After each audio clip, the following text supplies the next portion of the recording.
맡아주실 좌장님으로서는 최상도 교수님이십니다. 최상도 교수님은 영국 에딘버러 대학교에서 박사학위를 받으시고 현재 호남신학대학교에 근무하고 계십니다. 그리고 발표에는 이평진 교수님, 그리고 일본의 고이치 기무라 목사님, 그리고 토론으로서는 정각 스님께서 수고해 주시겠습니다. 자, 박수로서 3세션 팬분들을 맞아주시기 바랍니다. 네, 세 번째 세션 사회를 맡은 최상도라고 합니다. 좌장의 가장 큰 임무는 시간을 잘 지키도록 해서 시간 내에 이 세션이 끝나도록 하는 것인데 그 좌장의 임무에 충실하도록 하겠습니다.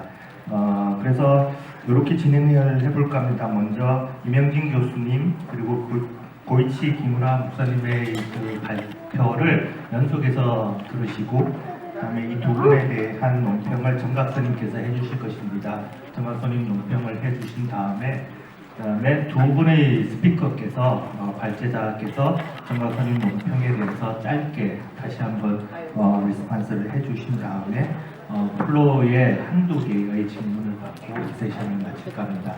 다행스럽게 저희 세션은 2명의 스피커입니다. 다른 세션에서는 3명의 스피커여서 이런 시간에 쫓겼는데 그럼에도 불구하고 20분 각각 발표를 해주시고 세션을 조금 빨리 마친 이후에 종합 토론을 조금 더 충실히 해나가도록 노력을 하도록 하겠습니다.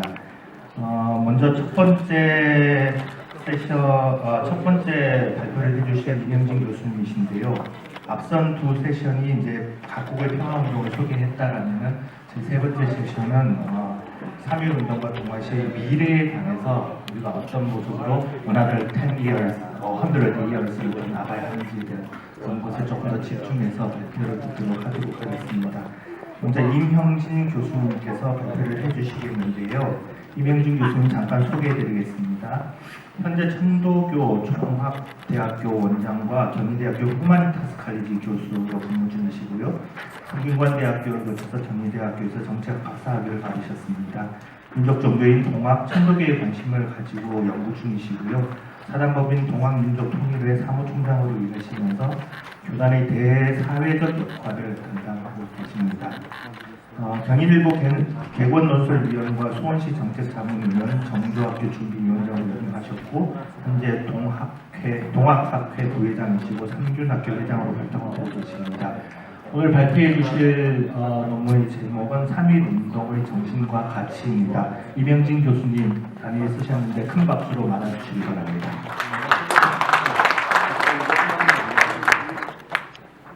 예, 소개받은 이명진입니다.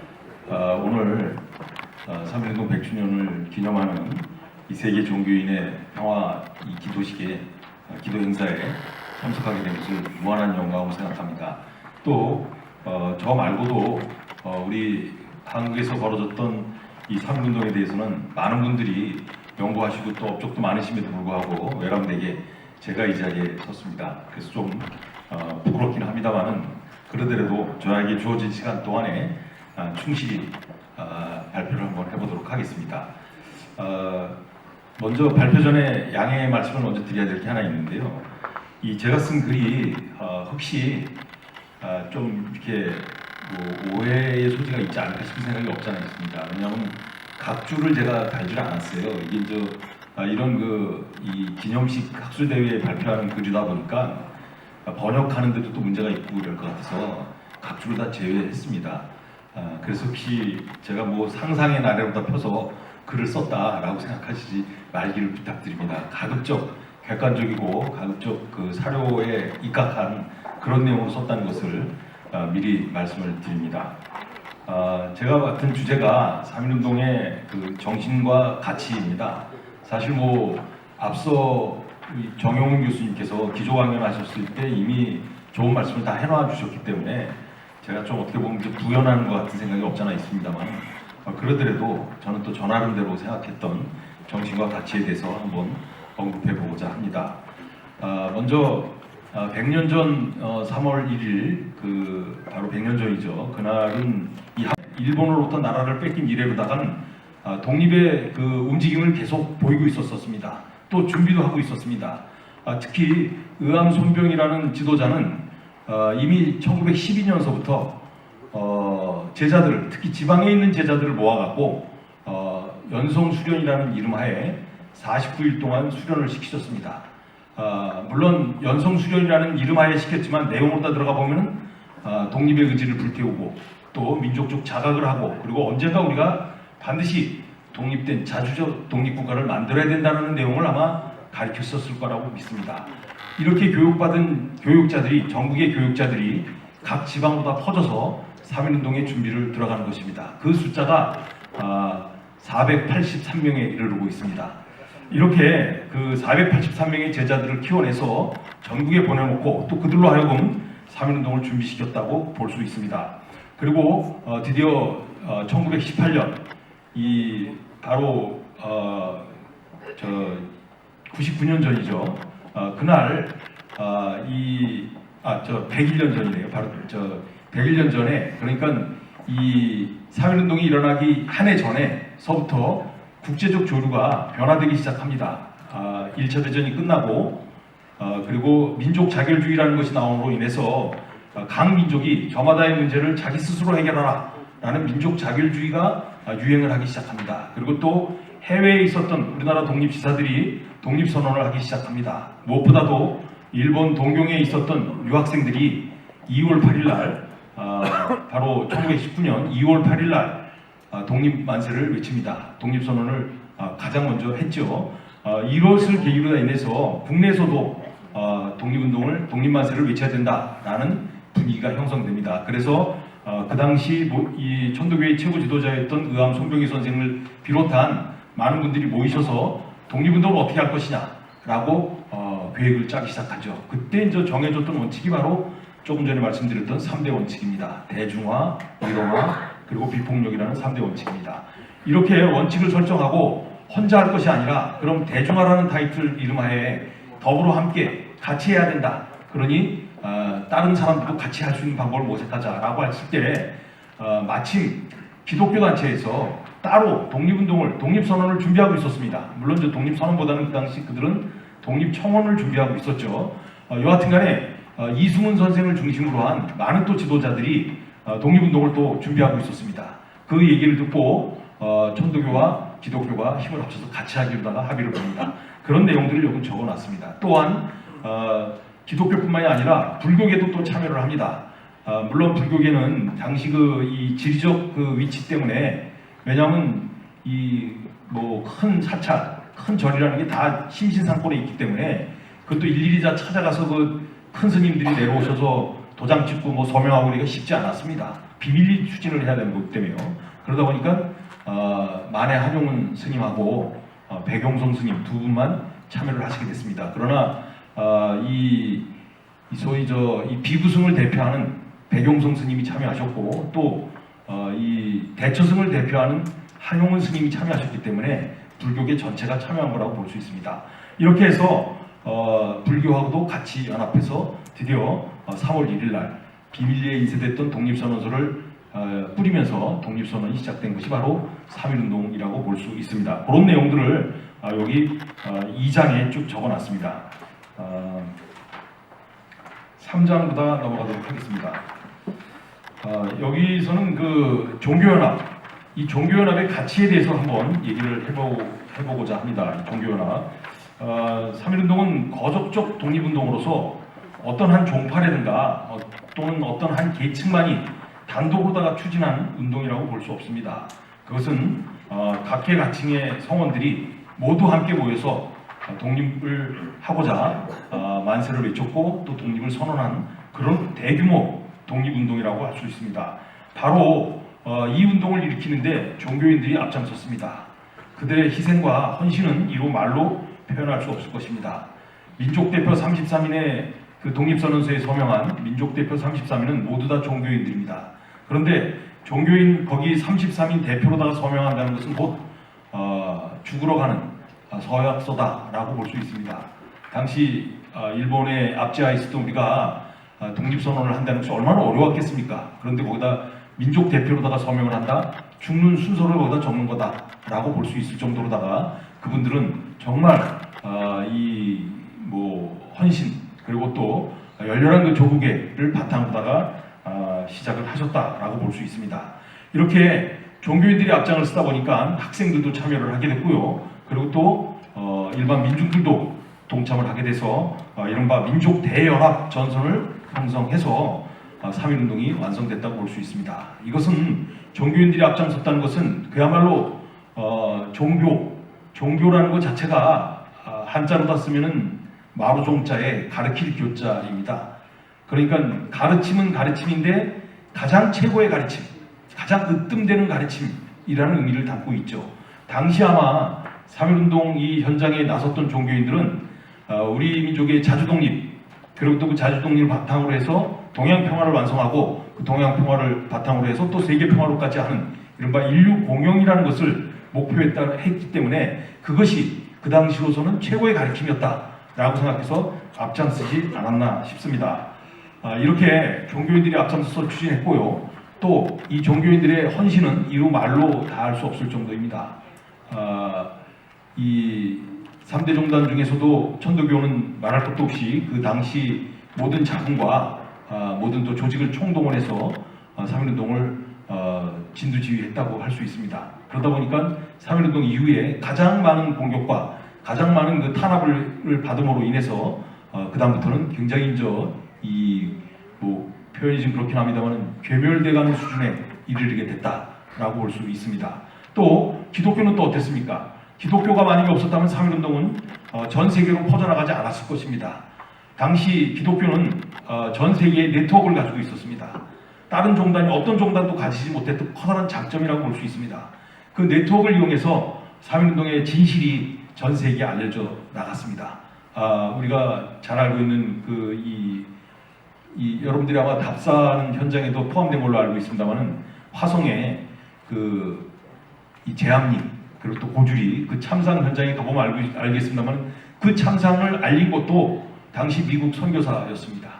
이처럼 이 3.1운동이라는 것이 전 세계에 확산돼서 퍼질 수 있게 된 것은 절대적으로다가 기독교의 공이라고 볼 수 있습니다. 또 불교계도 마찬가지입니다. 불교계도 비록 독립대표, 민족대표 33인에는 두 분이 소명을 안 했지만 만해 한용운 스님이라든가 또는 백용성 스님을 따르는 수없이 많은 청년 불자들이 두 분들을 존경하는 그 청년 불자들이 참여를 해서 그들이 독립선언서를 서울 각지에 뿌리고 전국에 전파시켰습니다. 그래서 이것이 전파되고 이러는 데는 또 불교계가 역시 커다란 헌신을 했다라고 볼 수 있습니다. 맺는 말로다가 넘어가도록 하겠습니다. 100년 전 서울을 기점으로 한 독립만세 소리는 전국으로 확대되어 3월 말에는 한반도를 넘어서 만주와 시베리아 그리고 미주에까지 확대됐습니다. 그래서 그 각 만천하에 조선이나 대한이 이 자주 독립국가라는 것을 선언하게 했습니다. 전국적으로다가 2만 번에 걸친 그 시위가 있었고요. 참가한 인원이 200만 명이 넘습니다. 그러니까 1600만 명이 조금 넘는 그런 수준의 그 민족이 200만 이상이 참여했다는 것은 10%가 아니라 15% 가까운 인구가 참여했다고 볼 수 있습니다. 이런 와중에서 이 체포된 이 사람만 4만 7천 명이고 또 그 당시 목숨을 잃은 분들만 해도 7,500명이 넘습니다. 부상자도 역시 15,000명이 넘습니다. 이런 기록은 모두 다 1919년 3월 달에서부터 5월 달 사이 이른바 이 석 달 동안에 나온 기록이라고 볼 수 있습니다. 그러니까 3.1운동이 적어도 그 다음에도 1년 이상 유지됐다고 봤을 때 이 피해 상황은 더욱더 커진다고 볼 수 있습니다. 그런데 특징이 하나 있죠. 바로 비폭력이라는 특징을 가지고 있습니다. 연약하기 짝이 없는 비폭력 무저항이 그렇게 큰 힘이었고 고귀했는지는 그것을 운동을 행하던 조선민중들도 몰랐었습니다. 비폭력 무저항의 운동은 만세운동을 잔인하게 진압하고 압살했던 일제를 무력감에 빠뜨려 스스로를 부끄럽게 만들었습니다. 훗날 우리의 3.1운동 소식을 들은 인도의 시성 타고르가 동방의 등불 코리아 그 등불이 다시 켜지는 날 너는 동방의 밝은 빛이 되리라 라고 찬탄했습니다. 비록 운동의 결과로 완벽한 독립은 쟁취하지 못했습니다. 그러나 일제는 식민정책을 문화정책으로 바꿀 수뿐이 없었습니다. 그리고 또 국내외적으로는 임시정부가 구성이 돼서 임시정부를 중심으로 해서 지난한 독립운동의 길에 들어설 수 있었습니다. 또 3.1운동은 중국의 오사운동 그리고 마하트마 간디가 주도했던 인도의 이 비폭력 비협조 이른바 사티아그라 운동 그리고 베트남의 독립운동 필리핀 마닐라 대학생들의 독립운동 이집트 카이로 대학생들의 독립운동 등 당시 제3세계 식민지 대중들에게는 커다란 자극과 용기를 준 선두적 민족 해방운동이라고 볼 수 있습니다. 3.1운동의 이 여러 가치 중에서도 제가 주목했던 것은 역시 3대 원칙이라고 볼 수 있습니다. 3대 원칙을 오늘 어떻게 해석하느냐에 따라서 우리는 3.1운동의 정신이 우리들에게 어떻게 구현되고 또 어떤 과제로 우리에게 남아있는지가 밝혀지지 않을까 싶습니다. 그래서 대중화라는 것에 대해서 먼저 생각을 해봤습니다. 대중화라는 것은 말 그대로 오늘은 모든 정책이라든가 정책 집행에서 국민 참여가 이루어지는 것이라고 볼 수 있습니다. 이것은 인류 보편적 가치로서의 민주주의를 실현하자는 것이라고 볼 수 있습니다.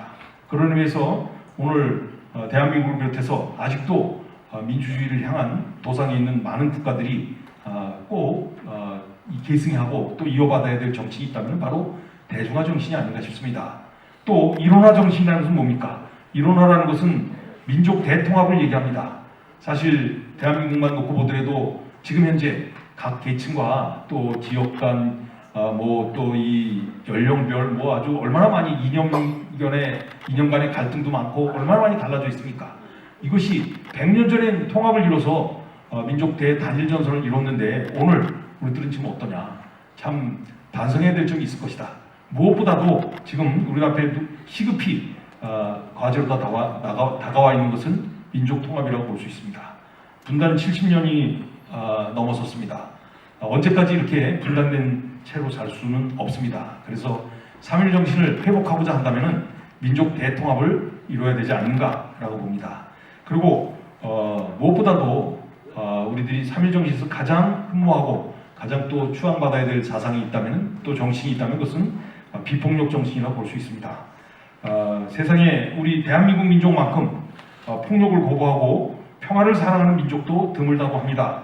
그런 전통 때문에 3.1 독립혁명 당시에도 그 간악한 일제를 상대로 비폭력 평화를 외칠 수 있었다는 것입니다. 그런 의미에서 분단체제 극복에서도 가장 큰 전제는 비폭력입니다. 그래서 평화적 방법, 오로지 평화적 방법만이 우리의 분단 극복을 이뤄내야 된다고 봅니다. 이것이 아니라면은 우리는 100년 전 선배들의 이 명령을 저버리는 것이고 또 그들이 지켰던 것을 계승하지도 못했다라는 부끄러운 후소보다 남을 것입니다. 그러니만큼 이 평화적인 방법으로 어떻게 분단을 극복할 것이냐의 문제에 대해서 같이 고민을 해야 되지 않을까 싶습니다. 또한 이 평화적 방식은 한반도 문제에 국한되지 않습니다. 이것은 곧 이 갈등과 차별이 상존하고 있는 인류 전체로 확대하다 보면은 더욱더 절실하게 교훈적으로 와닿는 정신적 가치가 아닌가 싶습니다. 그런 의미에서 이 3.1 혁명 정신이라고 할 수 있는 이 비폭력 정신은 인류 공용이라는 것을 목표로 한 그래서 더불어 함께 사는 공생 공용하고자 하는 그런 목표를 가지고 있다라는 것이 어찌 보면은 3.1 혁명 정신에서 우리가 가장 주목해야 될 것이 아닌가 싶습니다. 끝으로 네루 인도의 수상이었던 네루가 했던 얘기를 한마디 덧붙이면서 마무리하고자 합니다. 네루 선생은 전 인류의 4분의 3이 이 억압과 이 고통 속에 있었다. 그런데 그들에게 희망과 자유와 광명을 비춘 그 첫 봉화로서 3.1운동이 반드시 기록될 것이다 라고 말씀하셨다고 합니다. 아마 어떤 의미에서 보면 오늘 이 순간에 모인 우리들이 바로 그 첫 봉화의 기록자들이 되지 않을까 싶습니다. 예, 이것으로 마치겠습니다. 고맙습니다.